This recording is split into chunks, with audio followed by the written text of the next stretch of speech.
Just about 3 hours from kickoff of the College Football National Championship game, Georgia versus Alabama. Can another freshman lead the Bulldogs to the title? Road to the championship starts right now.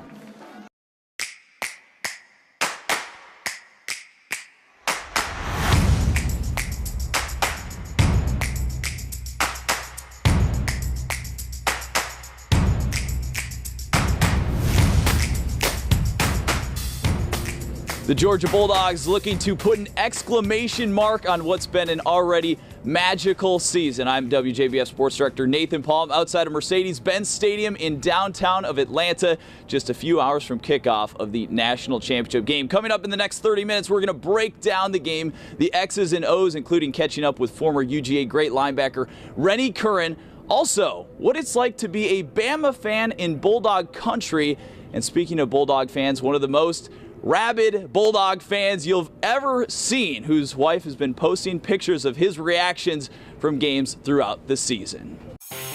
Let's take a look at how they got here. Fans expected improvement in year 2 of Kirby Smart, but maybe not like this. Starting quarterback Jacob Eason went down with an injury in game 1, thrusting true freshman Jake Fromm into the spotlight, and he hasn't disappointed. Led by record-setting senior running backs Nick Chubb and Sony Michel, Fromm wasn't tasked with winning games with his arm, but as any Georgia fan will tell you, that doesn't mean he can't throw. Fromm is near the top of the conference in several statistical categories.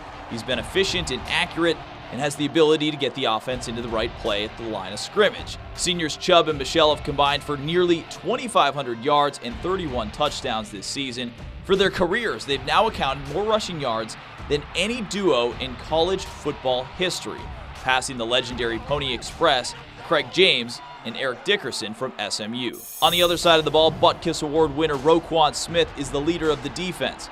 Smith has 124 tackles and 5.5 sacks this season, both team highs. The defensive unit at Georgia is one of the best in the nation, ranking near the top in rushing defense and scoring defense. Well, you'd be hard-pressed to find a Bulldog fan who figured that they would be in this position today playing for a championship, but the start to the 2017 season got a head start with the end of the 2016 season for the Bulldogs when they lost to Georgia Tech. Last game didn't go how any of us wanted it, and so I couldn't, that was my last, memory of Georgia, and it kind of hurt inside. I'm a very proudful guy, and, to bypass this year and go, chase something that's always going to be there for me, and bypass, hanging out with my friends, and this brotherhood we have here, something I couldn't pass up in my senior year.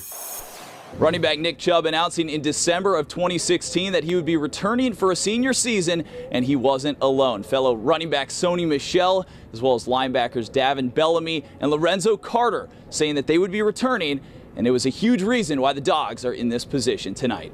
All 4 of them have decided to stay and want to come back, and it means a lot to me when guys do that. Before this magical run transpired, on December 15th, 2016, 4 juniors said the NFL would wait, announcing their return to UGA for their senior seasons. We can't really think about the future too much, but I'm excited to come back. We have a young team.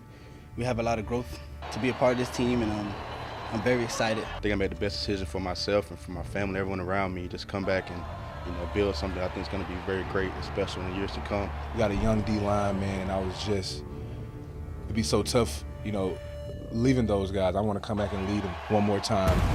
I'm really excited to be able to say that I'm coming back and I'm going to be a part of the team. I'm looking forward to the great things that we're going to do in the future. Fast forward to January 6th, 2018, just over a year later, and instead of preparing for TCU and the Liberty Bowl, Georgia is 2 days away from competing in a national championship. Could you have imagined that these would have been the big things and you'd be here right now? Yeah, that's what we hoped for. We came back, we knew we had a good team. We knew we had a lot of the pieces there, and it was just all about putting them together. It's crazy because you don't want to say I told you so, but and nobody believes when we say we all envisioned this, and this is why we came back. And the vision hasn't fully come to fruition just yet. Ultimately, this was our goal, to get to the national championship. We're here. We're trying to take full advantage of it. At the end of the day, we got to finish. We got to finish what we started. We'll find out in a few short hours if the Bulldogs can win their 3rd national championship. But WJBF's John Hart takes a look back on the first 2 championships and the similarities between those seasons and this season. Georgia's first national championship came after the team's first Rose Bowl appearance. The year was 1943. The Dogs, led by Heisman Trophy winner Frank Sinkwich and future college and pro football Hall of Famer Charlie Trippi, not to mention one of the best Bulldog defenses of all time. For 3 quarters, Georgia and UCLA were deadlocked at 0. But in the 4th, Red Boyd broke through the line and blocked a Bruin punt through the back of the end zone, giving the Bulldogs a 2-0 lead. The defense would later pick off its 4th pass of the day, setting up a 1-yard Sinkwich touchdown run. The Dogs would be named national champions after the 9-0 victory. It's been something that's happened that's lived with me for the last 40 years now. I think it'll live with me until they put me in the ground. And we didn't win all the years, all I know. Fast forward 37 years. The Dogs coming off a 6-6 season, but 1980 would prove to be special. There goes Herschel! There goes Herschel! It would take only a few carries for Herschel Walker to prove he was not the big, stiff fullback, as Coach Vince Dooley had called him during fall practice. With stingy defense, the freshman sensation running back, and old lady luck. 15, 10, 5, 20, stop! 20, stop! 20, stop! The Dogs would finish the regular season with a perfect record, punching their ticket to the Sugar Bowl to face Notre Dame for the national title. Georgia stuck to its formula, stingy D, and get the ball to Herschel to defeat the Irish. Once again, fast forward 37 years. Hey, we're going back to Atlanta, playing in the backyard. Here we come. It is 2018, and Georgia has won the Rose Bowl and beaten Notre Dame, feats accomplished in each of their national title seasons. But does this new breed of Bulldog have enough bite to win the crown this year? We are just hours away from finding out. Tailgating in Atlanta. It's the biggest game of the year, and the tailgates show it. That's coming up later in the show, but first, we're breaking down the X's and O's of the game. What's it going to take for the Bulldogs to be crowned national champions?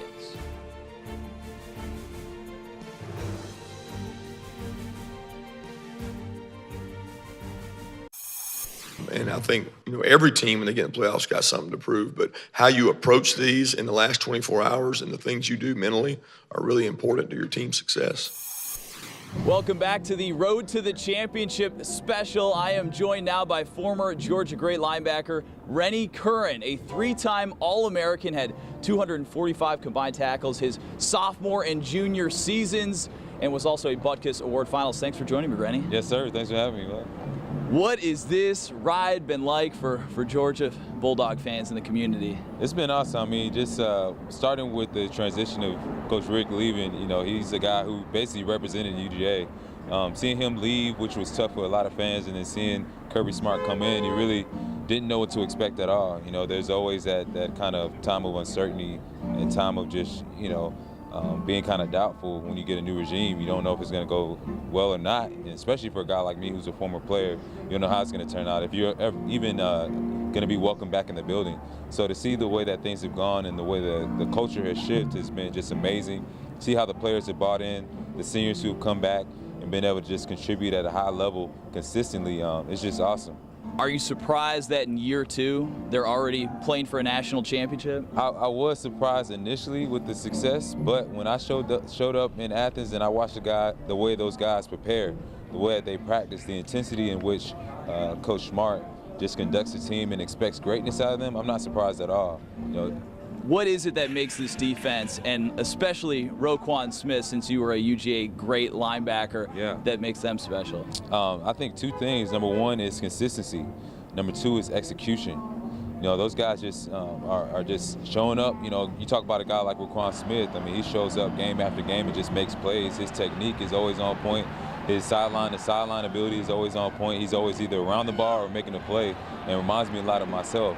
At the same time, they execute at a very high level, which is something that I've seen from Bama all those years that they've won. But just when they need to make a play, when they need to make a sack, when they need to make an interception, they're going to make that play, and so that's been the biggest difference. All right, so it's almost time for kickoff. of the All-SEC National Championship game in Atlanta. I'm joined with Georgia great linebacker Rennie Curran. What are your keys to the game for a Georgia Bulldog victory? Man, same thing. You know, like they say, keeping the main thing. Being consistent, like they've been the whole entire season. Starting fast. They got to start fast against this team, man. This is a team that's obviously been there before, has been able to win the big game, so they have to go in there and be the bully. You know, they have to be able to establish themselves early on, not let them smell blood, because once that team gets going, it can be a runaway game if we don't start fast. If we get in there, we shoot ourselves in the foot with penalties and different things like that. So I think that's the biggest thing. More importantly, what do you expect to happen? Man, I mean, I really, really genuinely expect a hard-fought game. It's honestly going to be one of those, just like the weeks before the Rose Bowl game, it's going to come down to a few plays, which unfortunately you need a little bit of luck when you talk about winning a national championship. So it's going to come down to, I feel like, 1 or 2 turnovers, and that'll be the deciding factor in the game. And obviously I want my Bulldogs to win, but at the same time, we got to just give them credit for just what they've been able to do, the whole entire staff. I mean, the players, the hard work they put in. So either way, I'm going to be happy for my Dogs. Well, hey, great insight from former Georgia great linebacker Rennie Curran. We appreciate the time. Coming up, the biggest game, the biggest tailgate, the College Football National Championship isn't just a game, it's an event. Some of the spreads we're seeing today in Atlanta coming up, plus. That man just said, "You suck, go Dogs." That's not very nice. Woo! Roll Tide! Being a Bama fan in Bulldog country. Brad Means on being the elephant in the room. Coming up.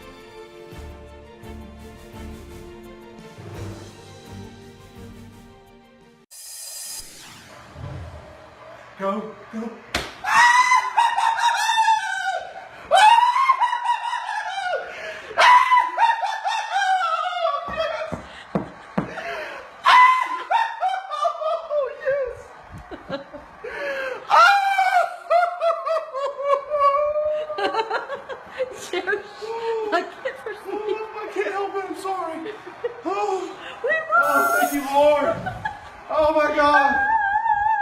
That is Jeremy Youngblood, a hardcore Georgia Bulldog football fan from the Augusta area, now living in South Florida. And here for the national championship game, Jeremy now joins me. Where did your passion for Georgia football come from?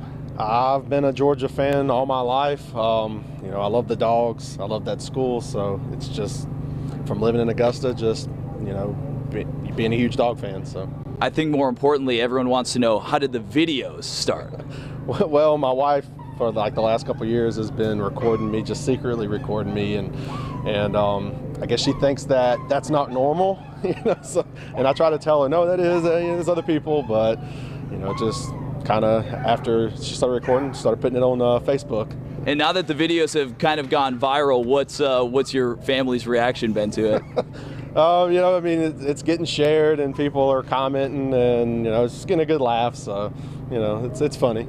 And you ran into somebody actually on your flight up here from South Florida. Yep, that's right. When I landed in Atlanta, I was actually getting off the train, getting ready to exit the airport, and I saw Herschel Walker. And so, of course, like any other Georgia fan, I ran up and, you know, tried to get a picture and spoke to him for a little bit. So.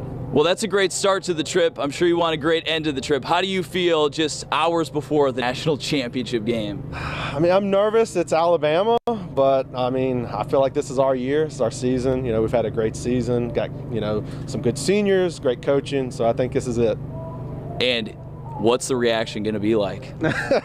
Well, I'm going to be in there, so I'm going to try to control myself, but I don't think it's going to happen. I think I'm going to probably like those videos. Well, I think a lot of us can definitely relate to the fan in you. Thank you so much, Jeremy, for joining us. While a lot of Georgia fans have been starving for a national championship, Bama fans in the Augusta area are starving for companionship. It's tough to find many Alabama supporters in the heart of Bulldog country, but WJBF's Brad Means has been walking that lonely road ever since he left Tuscaloosa. Hello, everybody. As a newscaster, it's such a privilege to be welcomed into your homes each night. But as an Alabama fan, it can feel downright lonely in these parts. And coming from a place that prides itself on pachyderms, sometimes I feel like the elephant in the room. When I'm with my family, I feel all the Alabama love a man and a fan could want. Outside of that support system, though, it's clear that I am far away from Crimson Tide territory. Cecil, I need some Alabama gear. Can you hook me up? But Cecil could not hook me up. Rack after rack of Georgia stuff at his store. A room full of red and black where Roll Tide means nothing. We're about to have the national championship game. Why don't you have any gear for one of the teams? We're not a team sports store, so we kind of get location-based. You have Georgia stuff? We do. We're in Georgia. Yes, Cecil, we're definitely in Georgia. Come on, everybody! Come on! A fact painfully reinforced when I rocked my crimson at the corner of Bobby Jones Expressway and Washington Road, a place I shall now call the intersection of insults. Roll Tide! That man just said, "You suck, go Dogs." That's not very nice. Woo! Roll Tide! Augustins are usually so nice. No! You're holding up the wrong finger. My family feels it too. My son Sam and his high school basketball teammates are typically tight, but not when the Dogs and the Tide square off. The loneliness of the Bama fan in Bulldog country is real. Sometimes it's so tough you just don't want to get out of bed. But you have to wake up and face the real world. Your team needs you. Maybe I'll just watch the game at a local hangout. Starting to get the feeling that I've wandered back into Bulldog Nation. But even with all this dog decor, all these walls with all this memorabilia, the crew at Carolina Ale House assures me there's a place for me here on game day. All fans are welcome here. Doesn't matter what team you're going for. Everybody kind of plays along with each other, and everybody's welcome. So go ahead and cheer for those Bulldogs all you want, but please remember the plight of the Alabama fan. Love us. Be nice to us. Put yourself in our shoes.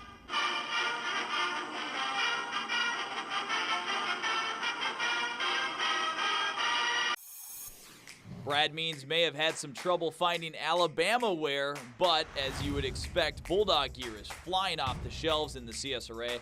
Employees at Fan Zone on Washington Road in Evans say it was a struggle to keep UGA hats, shirts, and hoodies stocked as fans prepared for tonight's championship game.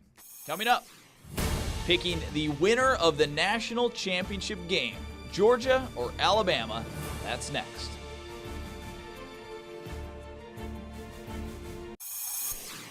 We have reunions about our 1980 team saying that, hey, something's got to give, man. It's just too long, 37 years too long, and we're ready. Members of Georgia's last national championship team ready for the drought to end. Will that drought end tonight for Georgia? Can they get their third national championship and first since 1980? Well, a couple keys to the game. It's probably going to take an effective rushing attack for Georgia. You can't expect them to run all over Alabama the way they did against Oklahoma. But Alabama having the top-rated rush defense in the country, it's going to be a difficult task for Georgia, because if the Bulldogs can't run the ball effectively, that means it's going to put more pressure on freshman quarterback Jake Fromm. Also, Alabama is plus 13 in turnover differential this season. They forced turnovers, especially on the big stage. They had 2 defensive touchdowns against Clemson, holding the Tigers to just 6 points. Those 2 keys are going to be huge in this game. Georgia able to effectively run the ball or not, and Alabama forcing those turnovers. If Georgia can accomplish both of those tasks, they have a great chance at winning their third national championship in school history. Thank you for joining me. I'm WJBF Sports Director Nathan Palm on the road to the championship.